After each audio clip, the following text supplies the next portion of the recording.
Rosh Chodesh net. Ah ouais? Pchi! Il a fait? La fête des filles, donc après la fête des filles, et on fait aussi des petits fours et tout machin, c'est aussi comme Parashat Yitro? Ouais. Il a fait? Super. Et donc après toutes ces fêtes-là, festivités, eh bien on se retrouve pour notre étude du livre de Bereshit, et donc nous sommes arrivés, si je ne m'abuse, on avait commencé donc le déluge, et alors voilà. Je vais vous dire, je pense qu'on était arrivé au chapitre 8. On avait dit que l'eau était présente sur la terre, mais avec Hamishim Yom, 150 jours. Et donc maintenant, nous allons parler donc de la sortie de l'arche, l'après-déluge. D'accord? Alors allons-y. Donc nous sommes dans le livre de Bereshit, Perek Chet, Pasuk, Aleph. Ok? Chapitre 8, verset 1. Vayiskor Elohim et Noach, ve'et kol hachaya, ve'et kol habehema asher ito bateva, vayaver Elohim ruach al haaretz, vayashoku amayim. Dieu se rappelle de Noach. Ça veut dire quoi? Mazé, Vayiskor Elohim et Noach. Quand il avait oublié? Non. Il se rappelle de la promesse qu'il lui a faite. Il l'a promis de le sauver du déluge. Donc il faut bien que le déluge s'arrête à un moment donné, pour que la promesse se réalise. Pourquoi il a demandé de sauver les animaux? C'est pour qu'ils continuent à pouvoir revivre. On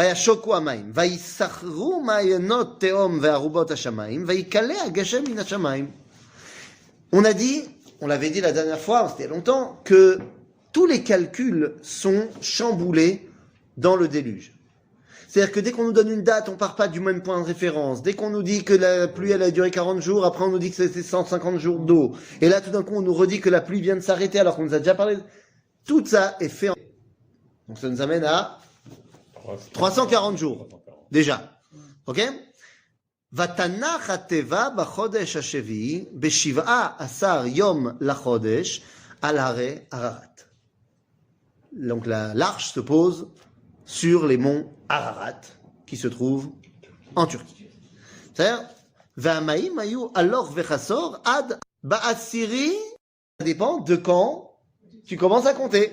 Et là, on te dit, Ze'av, shehu asiri le macheshvan sheitri la geshem. On a parce que c'est le jour, c'est le moment où a commencé la pluie. Donc, on voit ici qu'il y a tout un chamboulement. Mais, ça y est, ça s'arrête. Ça s'arrête. Donc, combien de temps bien y a-t-il eu lieu le déluge? Combien de temps? A priori 340 jours. 340 jours, donc, allez, un an. Pratiquement un an. On va voir si c'est aussi évident que cela. Oui? À ce moment-là, on savait ce que c'était un Kodesh et que c'était Bien sûr. une année. Bien sûr. Ou On avait vu dans le 4e jour de la création que Dieu avait mis en place Amar Agadol va Amar Akaton, les Shamesh, les Yamim, les Shamim. Donc on sait que une journée, c'est quand le soleil se lève, ça on sait. Le Chodesh, on voit bien la lune. Ok?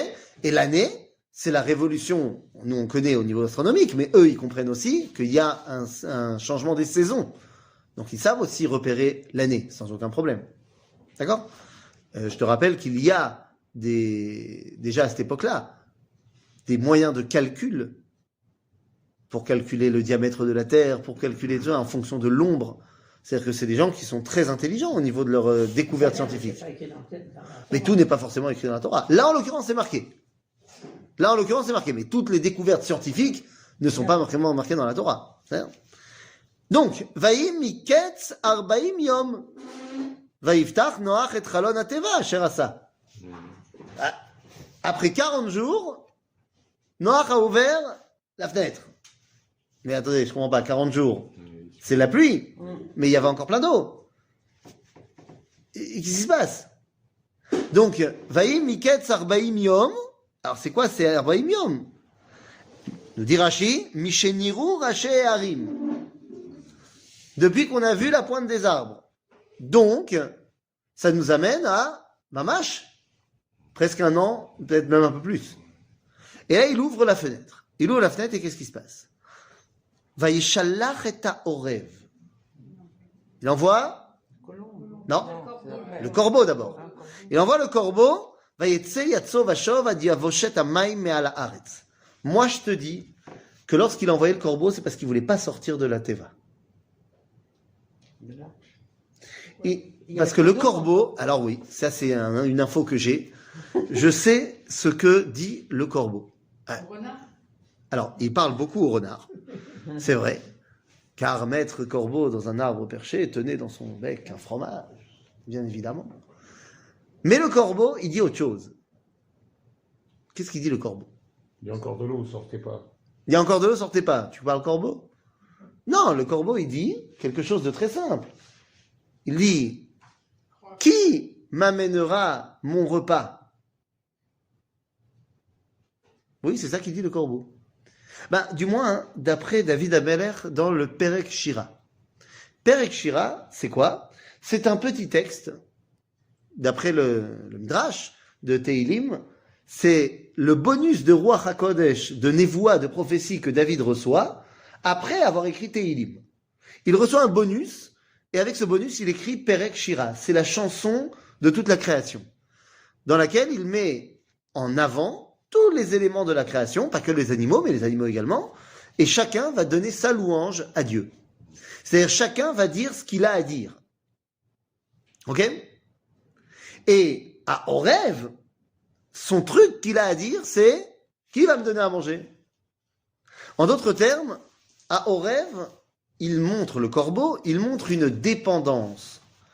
Il n'arrive pas à gérer par lui-même. Si tous les jours tu es là à dire, alors, qui me donne à manger aujourd'hui? On connaît, il y a des enfants comme ça qui ont passé les 35 ans, ils vont tous les matins, tous les midis, tous les soirs manger chez maman. Alors ça peut être parce que c'est une très bonne cuisinière, ou alors c'est parce qu'il y a une peur de prendre son indépendance, il y a une peur de vouloir couper le cordon, on est bien à la maison, on a nos repères. Ben, imaginez-vous Noir. C'est dangereux dehors. Ça fait 1 an qu'il est dans la Teva, ça se passe bien? Pourquoi tu veux qu'il sorte? Et donc le Horeb représente cette première étape, la peur de couper le cordon. Et donc d'ailleurs ça ne marche pas.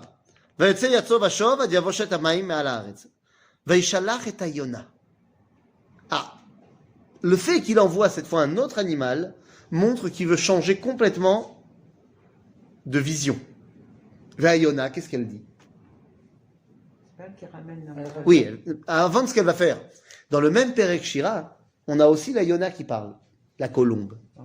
Eh oui. Et qu'est-ce qu'elle nous dit, cette colombe? La colombe, elle dit Yiu mezonotai merorim kazait beyadecha ve'al yiu metukim kidvash al yede basar vadam. C'est-à-dire, la Yona, elle dit je préfère que ma parnassa, elle soit dure, amère, mais elle vienne de toi, plutôt qu'elle soit très douce, mais qu'elle vienne des hommes. En d'autres termes, je ne veux pas être dépendant d'un être humain qui va me donner à manger. Je préfère que j'ai un travail à fournir, mais que ça vienne de toi. Donc ici, la Yona, c'est directement une dimension d'indépendance. C'est une dimension où je ne suis plus celui qui reçoit, mais je vais chercher. D'accord? Donc là, Noach montre qu'il commence à se préparer à sortir. Donc ça a mis 1 semaine pour le corbeau, 1 semaine pour la Yona. Seulement, Vaishalach et Yona meito lirot hakalu hamayim me'al penei adama. Donc c'est ça le but. Est-ce que l'eau a disparu? Alors que lorsqu'il envoie le Horeb, il lui a pas donné de mission. Ça montre bien qu'il n'a pas du tout envie de sortir à cette époque-là. Mais à Yona, ouais. Velo matza Yona manoach. Maintenant, vous savez que ça vient de là, la chanson. Lo matza manoach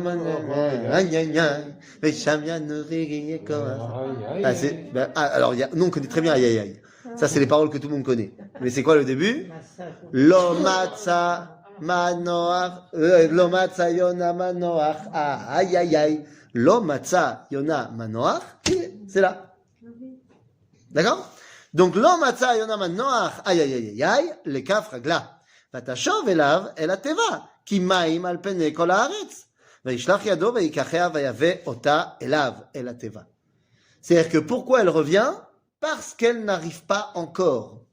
C'est-à-dire qu'il y a ici ce processus qui est en fait le processus de l'être humain.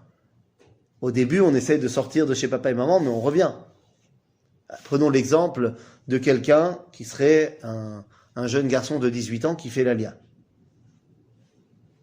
Toute ressemblance avec des cas que vous connaîtriez dans votre entourage serait purement fortuit, involontaire, bien évidemment. Alors je vais prendre mon exemple. Tu fais l'Alia, tu coupes le cordon. Ah, t'es plus chez papa et maman, c'est plus eux qui vont te faire ta lessive tous les jours, c'est plus eux qui te font à manger, c'est plus eux qui te ruent, t'es obligé de te débrouiller. Tov, il a fait, Bémet, t'arrives à la yeshiva, il y a une énorme machine, et tu viens, tu payes 5 shekels pour te faire ton énorme machine, à toi de savoir quand tu dois le faire, quand tu dois pas le faire, et au début, tu te dis, je mélange les couleurs, je mélange pas les couleurs, et tout d'un coup, tes titis deviennent roses et tout ça. Ben, ça a l'air, ok, ça marche. Seulement, est-ce que tu as véritablement ton indépendance? Ah, pas vraiment. La carte qui fait marcher toute ta vie, elle est quand même pas à ton nom. C'est quand même la carte de papa, même si c'est ton nom qui est marqué dessus. Qui c'est qui rentre du flouze dans les épinards? Ben, c'est encore papa et maman. Et quand il y a un problème, eh ben, je vais faire un petit tour en France, et nana, et nana. Et quand tu vas en France, qu'est-ce qui se passe? Je retourne chez eux.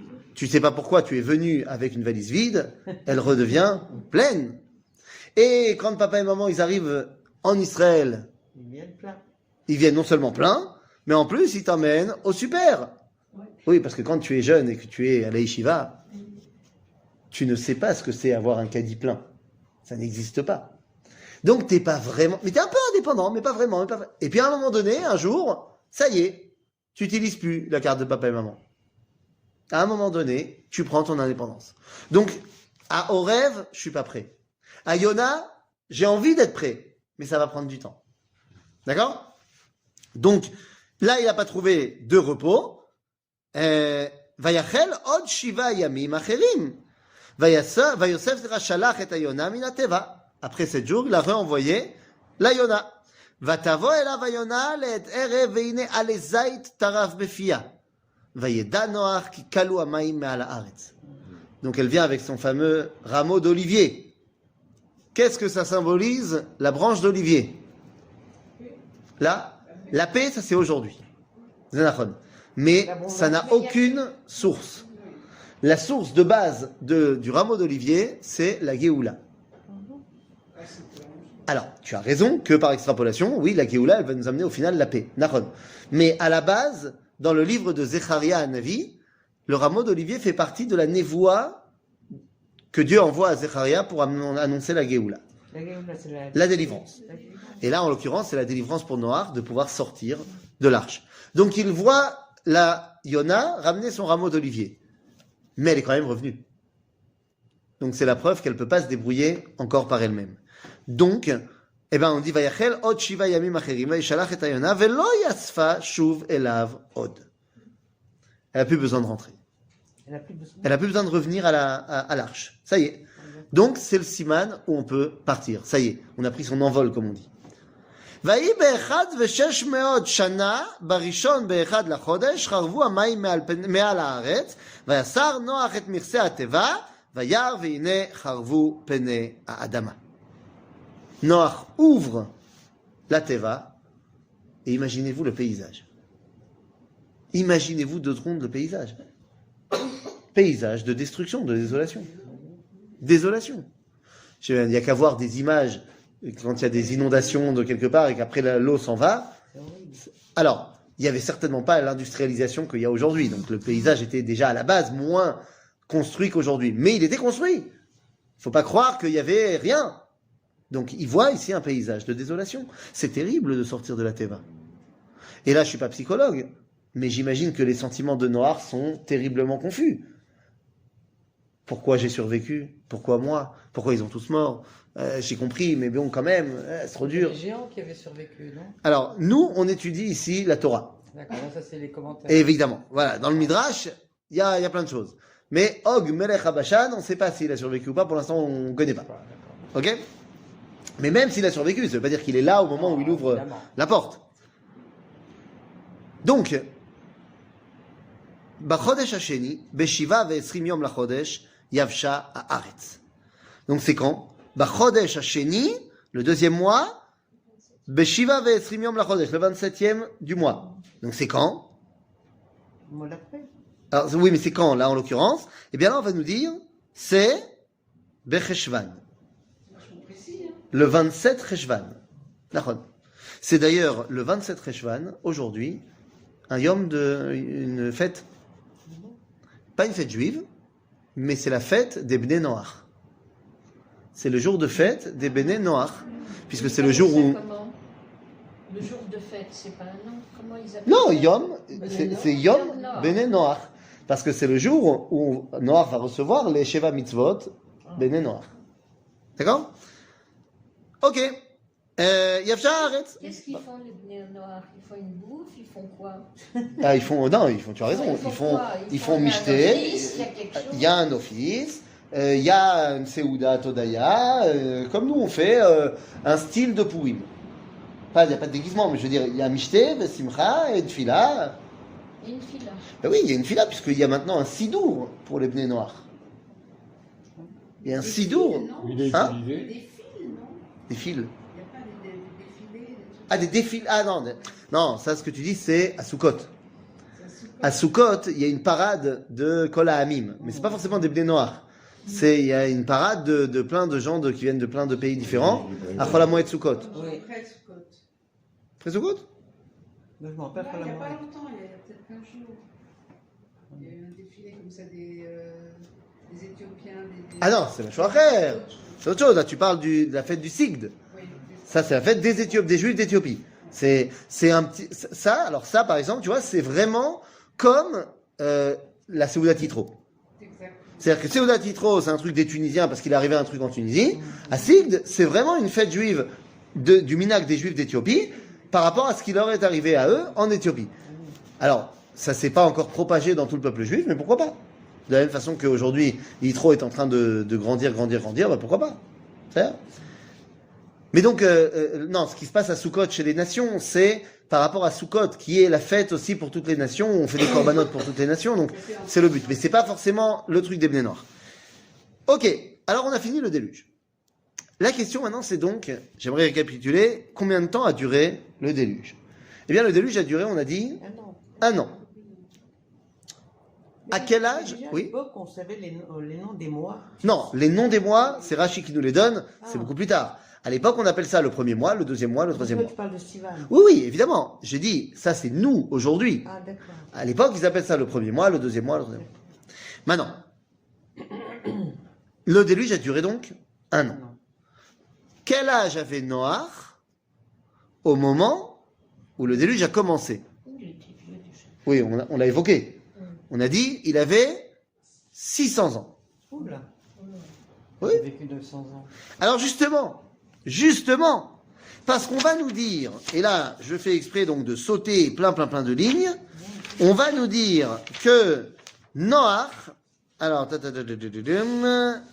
où est-ce que c'est? Petite seconde, ne me pressez pas, ne me mettez pas la pression. Non, c'est juste avant ça, je dis n'importe quoi moi. Toute la vie de Noach a été 950 Ouais, où c'est? 950 ans. Non mais d'accord, mais le La chapitre... fin du chapitre 9. Charles, ouais, très bien. Voilà. Alors regardez, fin du chapitre 9, verset 28. Vayechi Noach achar Amaboul. Il a vécu après le déluge, encore Shlosh Meot Shana Vechamishim Shana. Donc 350 ans après le déluge. Donc à quel âge il doit mourir? 951. 951. Il a commencé le déluge, il avait 600 ans. 1 an de déluge. Il vit 350 ans après. Il y en a, c'est fou. Et sauf que juste après, il y a marqué Veyi kol yeme Noach tesha meot shana vechamishim shana vayamot. Ils mettent 950 seulement. Ah ben ils sont pas gênés. Il manque 1 an. Donc combien de temps a duré le déluge? Vous vous rappelez qu'on a dit que Noach, au bout de 40 jours, il a ouvert la fenêtre? Et on a dit c'est bizarre, 40 jours, il y avait 300, il y avait des trucs. Eh bien les amis, attention, tenez-vous bien. Le temps n'est pas passé pareil à l'extérieur de la Teva, de l'arche, et à l'intérieur de l'arche. Je ne vais pas rentrer maintenant dans une explication einsteinienne de la perception du temps, quoique on pourrait. On sait très bien aujourd'hui, grâce à Einstein, que le temps est fonction de la masse, est fonction des conditions extérieures qui vont faire que. Donc la dimension de temps n'est pas linéaire. Mais là, c'est pas de la science, c'est la Torah. Donc la Torah, elle va nous expliquer la chose suivante. Nachon, à l'extérieur de la Teva, s'est écoulé un cycle naturel. Or, un cycle naturel, c'est 1 an. La révolution de la Terre, c'est le cycle de la nature, c'est 1 an. Il s'est passé 1 an à l'extérieur. Mais à l'intérieur, c'est un autre monde. À l'intérieur, qu'est-ce qui se passe? Noach reçoit la Torah. Combien de temps ça met pour recevoir la Torah? On sait. Moshe, 40 jours. 40 jours. Donc Noach, à l'intérieur, il reçoit la Torah. 40 jours, 40 nuits. À l'extérieur, il s'est passé 1 an. Si tu prends Noach à la sortie de l'arche et que tu lui fais un test génétique pour voir de combien de temps on vieillit ses cellules, 40 jours. 40 jours. Ok? Comment c'est possible? C'est un miracle, on s'en fiche. On a déjà dit que le déruché c'est un C'est de miracle. la science-fiction finalement. La science est beaucoup plus science que fiction. C'est-à-dire? Donc voilà, il y a une double réalité. Il y a la réalité de l'extérieur et la réalité de l'intérieur. Donc maintenant, il va falloir sortir. Et là, ça va pas être facile. Vaïdaber Elohim el Noach lemo. Tse minateva. Franchement, Sors. t'as besoin de lui dire. T'es resté confiné, en confinement.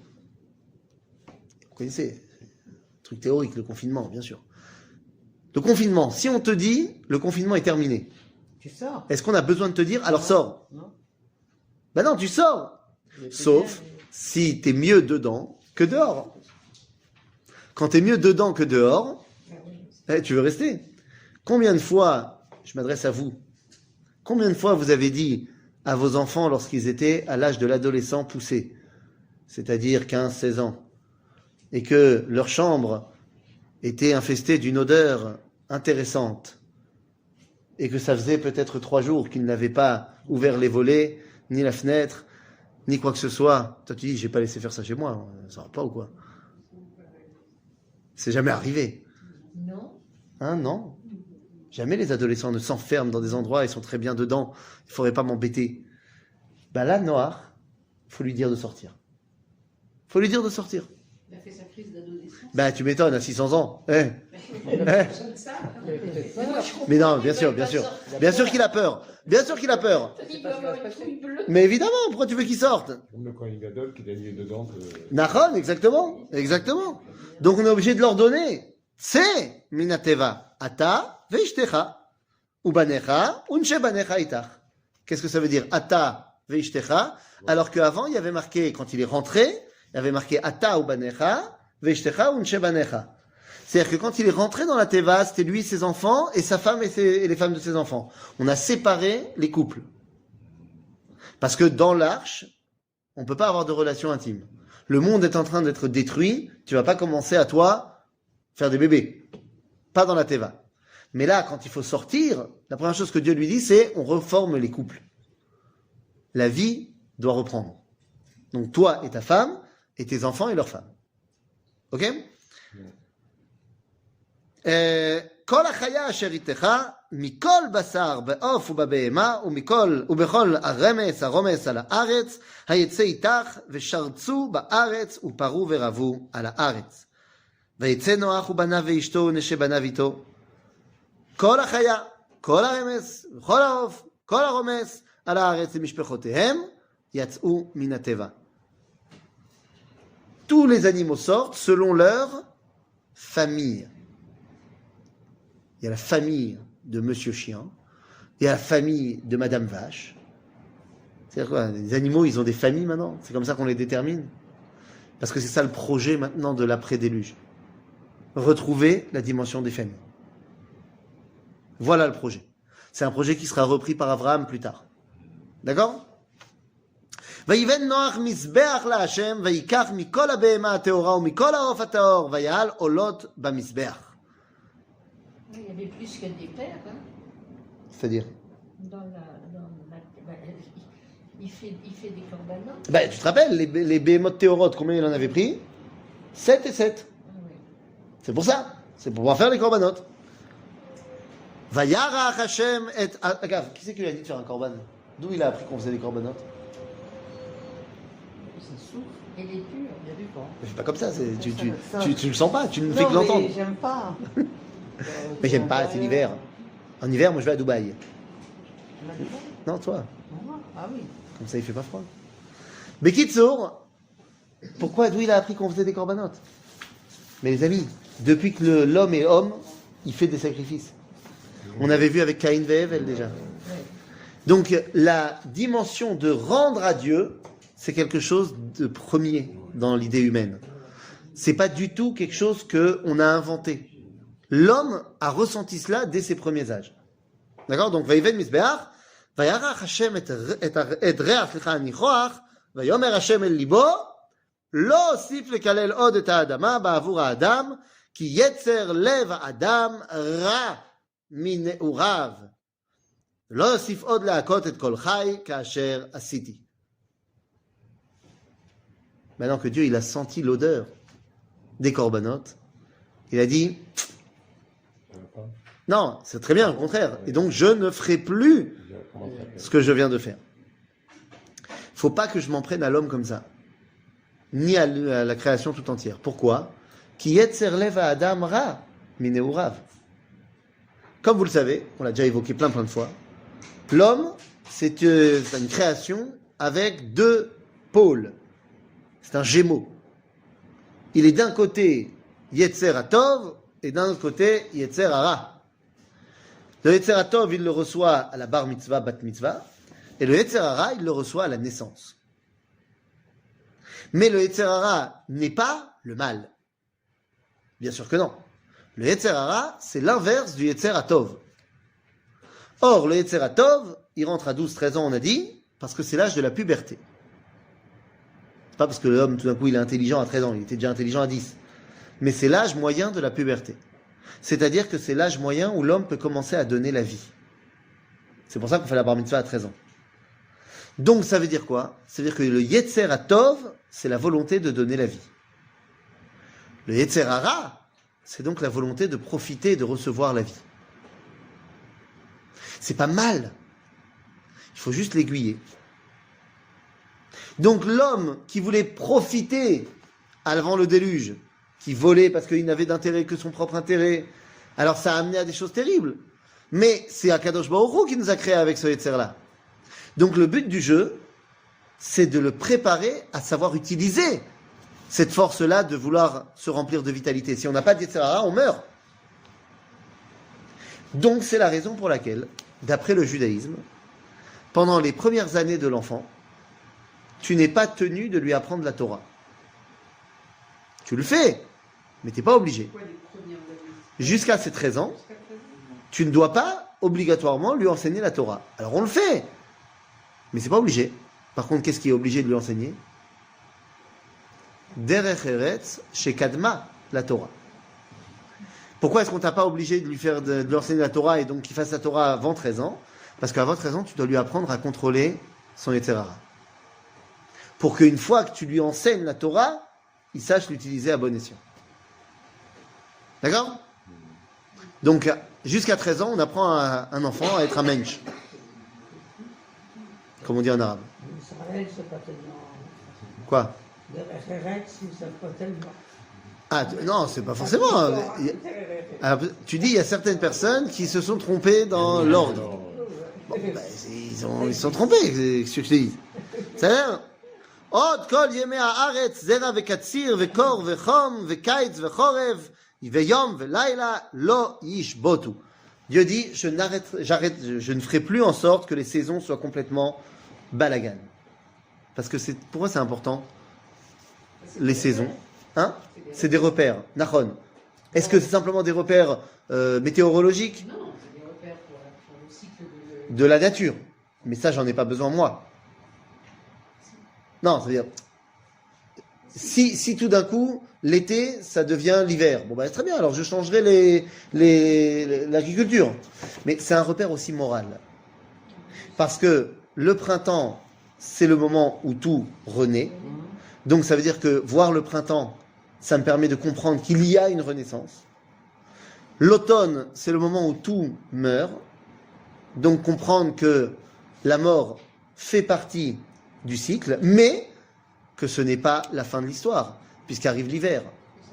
Et pendant l'hiver, Ça repousse. bah, tout est invisible. Mais je sais que Ça va ressortir. ça va ressortir. Donc il y a aussi une dimension de comprendre qu'il y a des choses qui se passent qui ne sont pas visibles à l'œil nu. Pour arriver à l'été où tout est éclatant, tout est resplendissant. Ok? Donc c'est très important aussi pour l'homme au niveau moral d'avoir ces repères-là. Vayevarech Elohim et Noach ve'et banav vayomer lahem. Voilà, qu'est-ce qu'on a à faire maintenant? Bah oui, repeupler. Prou urvu umilou et haaretz. Vous vous rappelez qu'on avait dit le problème qui a amené le déluge, c'est Vayer qui echel à Adam, c'est la rov alpene à Adama. Il n'y avait pas la notion de prou, il n'y avait que revu, la notion de quantité et non plus de qualité. Et donc ici on te dit Pérou pour vous. Milou et haaretz. ומוראכם וחיתכם יהיה על כל חיית הארץ, ועל כל עוף השמיים, ובכל אשר תרמוס האדמה, ובכל דגי הים בידכם ניתן. Vous avez maintenant la domination sur le règne animal. Jusqu'à présent, vous étiez les égaux des animaux. Maintenant, vous avez la domination du règne animal. Pourquoi? Nous dit le Ramban, parce que Noach les a sauvés. Donc maintenant, non seulement ils les dominent, mais ils lui doivent un tribut. Et c'est pourquoi l'homme va être autorisé à manger de la viande. Nous dit le Rambam, non, c'est pour calmer les ardeurs de l'homme. Et comme l'homme il a envie de verser le sang, on préfère qu'il verse le sang d'un animal et pas le sang d'un homme. Ça peut lui donner le goût de... De quoi? De verser le sang de truc? Ouais. Il faudrait faire un sondage, une étude pour voir est-ce que les meurtriers sont des bouchers en général. Je suis pas certain. Pardon? Je dis, il y a eu quand même des guerres après, quoi. C'est pas calmé les. Ah, tu dis ça n'a pas suffi. Oui, ça n'a pas suffi. C'est pas faux. Mais qu'est-ce qui se serait passé si on n'avait pas? J'en sais rien. Je peux pas te dire. Je vois juste une chose, c'est que par exemple, ça c'est. Alors je vais prendre position ici sur Internet et peut-être que je me ferai fusiller dans les commentaires. Mais je me rends compte que c'est plus tellement à la mode à cause du corona, mais avant le corona, il y avait une grande mode en France, en Europe, des organisations, tu sais, des OGN contre l'abattage, contre la boucherie, machin. Il y a eu plein de commerces qui ont été vandalisés, qui ont été attaqués, machin. Les fameux anti-viande, anti je sais pas quoi, machin. C'est-à-dire, il y a plein d'organisations comme ça. Je me rends compte que les bouchers, ils sont pas violents. Ils vont pas attaquer les magasins de je sais pas, de pâtes.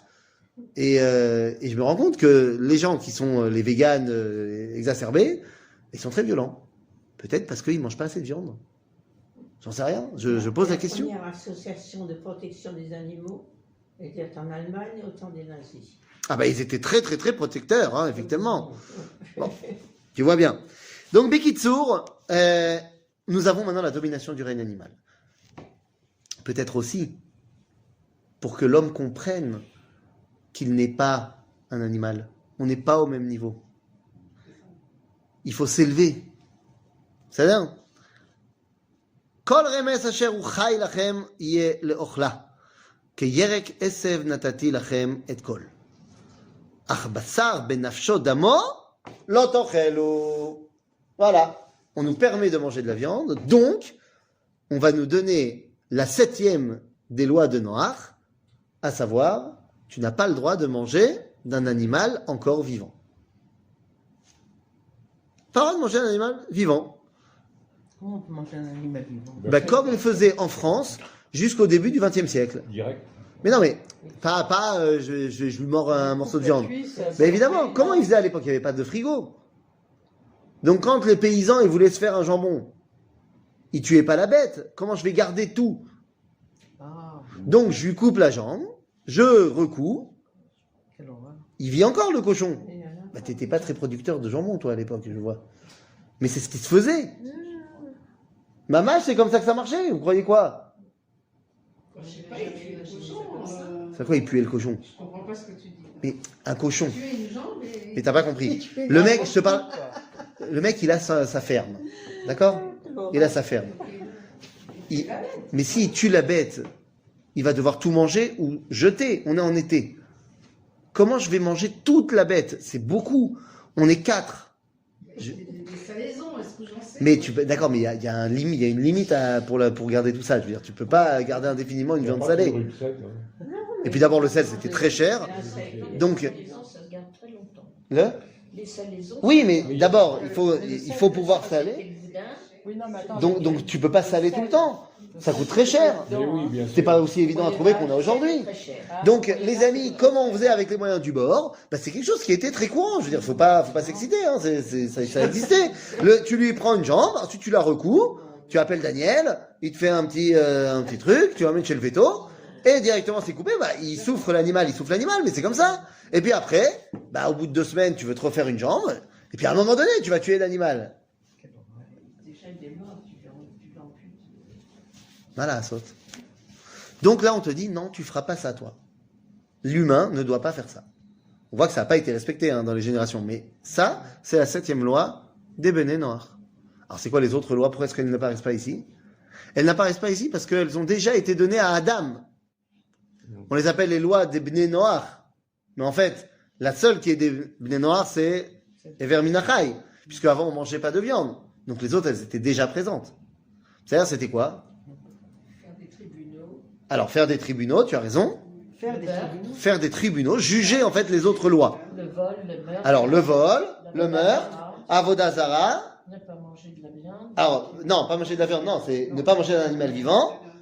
Les tribunaux. Et Alors, on a dit déjà. Et ne pas dire. Ne pas blasphémer. Alors, voilà, Birkat Hashem. Voilà. Birkat Hashem, c'est-à-dire reconnaître Dieu Les relations illicites, non? et les relations interdites, Et l'incestueuses. les relations, oui. Ok? Ça, c'est les lois qui sont pour tout le monde, pas que pour les juifs. Ça marche? C'est la première fois que ma femme, elle m'a donné, en bonne anglaise, de la gelée à manger. Je lui ai dit qu'on n'a pas le droit, Mishum Ever Minachai. C'est encore vivant le truc, l'assiette elle bouge. Hein? Qui est bien débrouillé, là. Hein, c'est comme quand mon père il fait de la galerette. Ben, c'est pareil. Hein, ça bouge. Moi je peux pas manger ça, moi, c'est pas possible. C'est extra. Hein, eh ben oui, je sais. Il paraît qu'on apprécie la galerette que quand les cheveux commencent à blanchir. Non, moi j'aimais bien Quoi? regarder tout de suite. Sérieux? Moi j'arrive pas. Et c'est quoi ça? Alors, voilà. Alors voilà. Hein? Si je te disais que c'était du pied de veau en gelée. Ah, C'est délicieux. Je te signale que tu mets des pieds dans la kaila. ouais, c'est pas pareil, non. Ah, pourquoi c'est Ouais, parce que quand c'est vert, c'est mieux. C'est pas. Hein? Ça Et bouge puis pas la comme ça. couleur de la kaila, c'est tellement mieux. Non, non, non. אך בשר בנפשו דמו לא תאכלו, ואך את דמכם לנפשותיכם אדרוש, מיד כל חיה אדרשנו, ומיד האדם, מיד איש אחיו אדרוש את נפש האדם. Dieu nous dit, je ne laisserai pas passer un animal qui tue un homme. Donc, vous avez la responsabilité maintenant des animaux, mais moi, s'il y a un animal qui tue un homme, je m'en occupe. Ok, je ne laisserai pas passer ça, et vous n'avez pas le droit de laisser passer un homme qui tue un homme. C'est un chidouche. Avant, chacun faisait ce qu'il voulait. Mais là, c'est un grand chidouche. Ok? Shofer dam ha'adam be'adam damo yishafer. Ki betzelem Elohim asa et ha'adam. Le meurtre n'est pas toléré. Pourquoi? Parce qu'il est betzelem Elohim. Parce qu'il est fait à l'image de Dieu. Et donc, en fait, quand tu tues un homme, tu t'en prends directement aussi à Dieu. Ve'atem, peru vous, shirtzu ba'aretz urvuva. Prenez possession maintenant de la terre. ויאמר אלוהים אל נוח ואל בניו איתו לאמור, ואני הנני מקים את בריתי איתכם, ואת זרעכם אחריכם. Nous allons faire maintenant une alliance. C'est la fameuse alliance d'Akadosh Baruch Hu. הנה, vous la connaissez. ואת כל נפש החיה אשר איתכם בעוף ובבהמה ובכל חיית הארץ איתכם, מכל יוצאי הטבע לכל חיית הארץ. והקימותי את בריתי, c'est quoi cette alliance? איתכם ולא יכרת כל בשר עוד מימי המבול, ולא יהיה עוד המבול לשחט הארץ. Donc c'est quoi? Il n'y aura plus de maboul. Sur toute la terre. Il n'y aura plus le Maboul tel qu'on l'a vécu. Est-ce que ça ne veut pas dire qu'il y aura un endroit qui ne sera pas détruit? Si, il y a un endroit qui peut être détruit, Sdom va Amora. Mais ce n'est pas surtout la zone de la planète qui est touchée. Vayomer Elohim zot ot haberit, asher ani noten beni u benechem, ou ben kol nefesh chaya, asher itechem, ledorot olam. C'est quoi? Et kashti, natati be'anan, va'aita le'ot brit beni u ben haaretz. C'est donc l'arc-en-ciel. L'arc-en-ciel devient l'alliance entre Dieu et l'homme.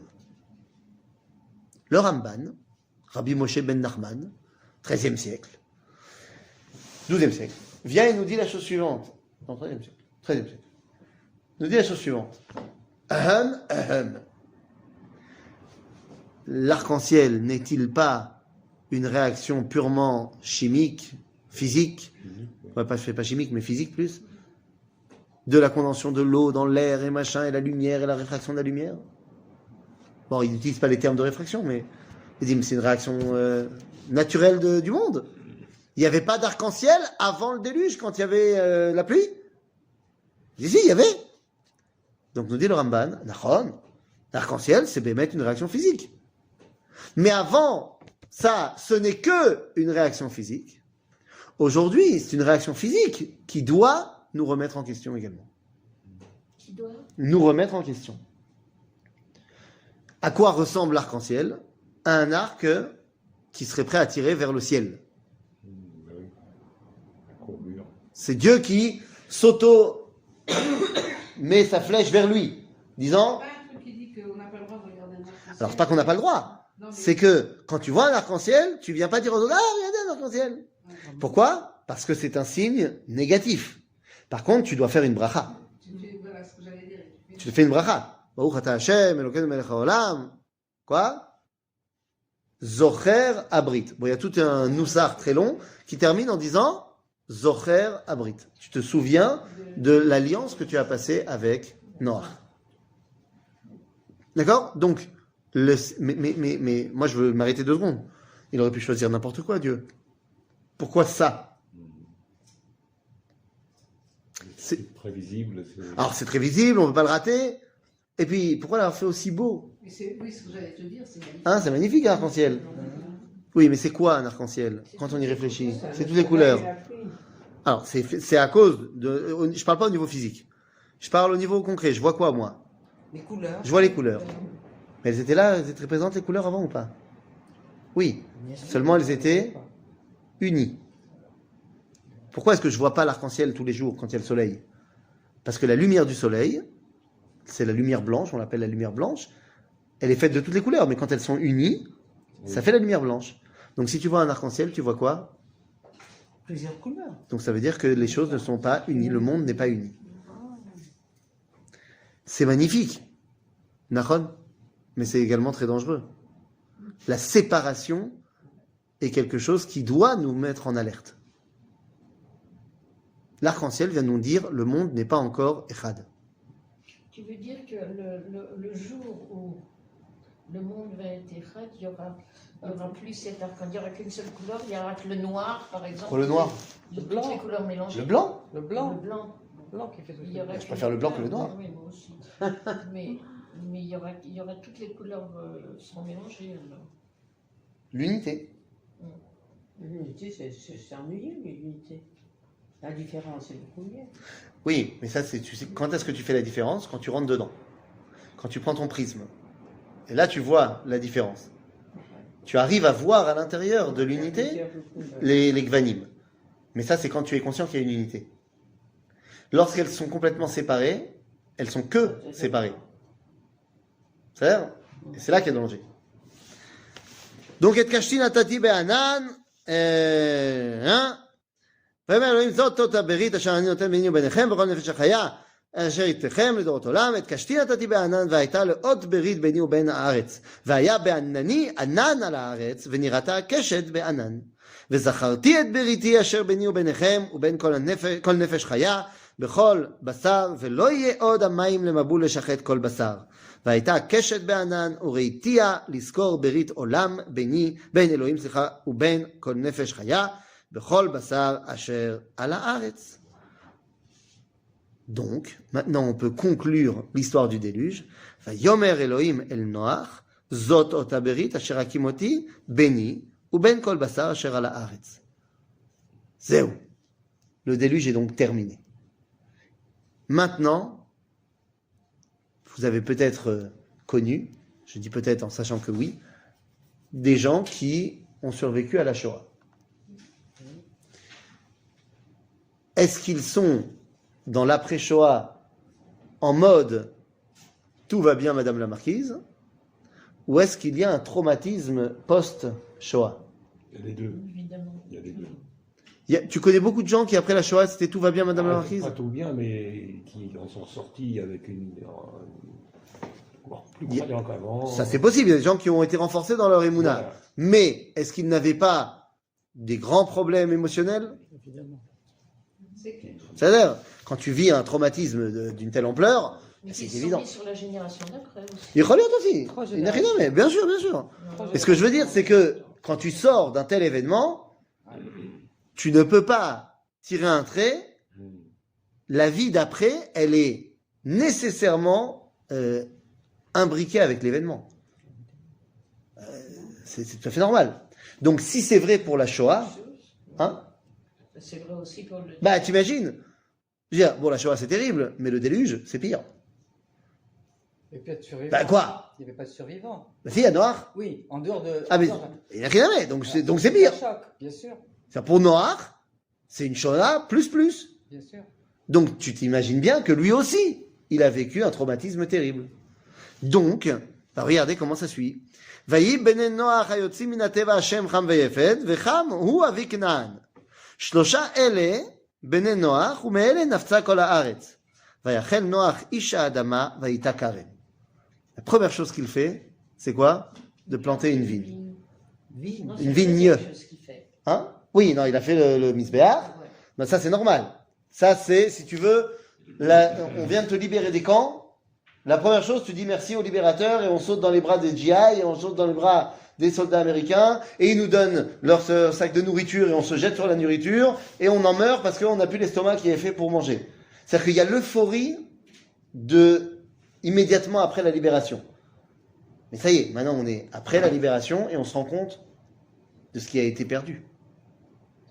Et donc, Vaïta Karem. Et alors, Vayesht minayain, Vaishkar, Vaïdgal betor haol. Il s'est.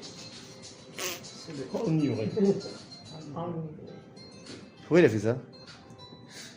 S'il venait de planter la vigne, il y a comment il a fait du vin déjà? Ah, on t'a pas dit que ça s'est fait en 2 secondes. Ah bon? Vaïta Karem, après on te dit, il a bu, il a. Pour oublier. On sait bien. Qu'est-ce qu'il nous dit le buveur dans Le Petit Prince? Lorsque le Petit Prince lui demande, mais enfin, pourquoi tu bois? Pour Il oublier. dit, pour oublier. Pour Il dit oublier quoi? Pour Que oublier t'as je honte, bois. que j'ai honte. Mais tu as honte de quoi? Que je bois. Ben voilà. Noach boit pour oublier. C'est terrible, hein, je veux dire, on n'y réfléchit pas assez. C'est pas, il a fait une soirée, il veut oublier le monde d'avant. C'est-à-dire, en fait, toute la question est de savoir comment, après le déluge, on peut reconstruire un monde d'après. Eh bien ça, les amis, c'est ce qu'on verra. La prochaine fois. Alors, la semaine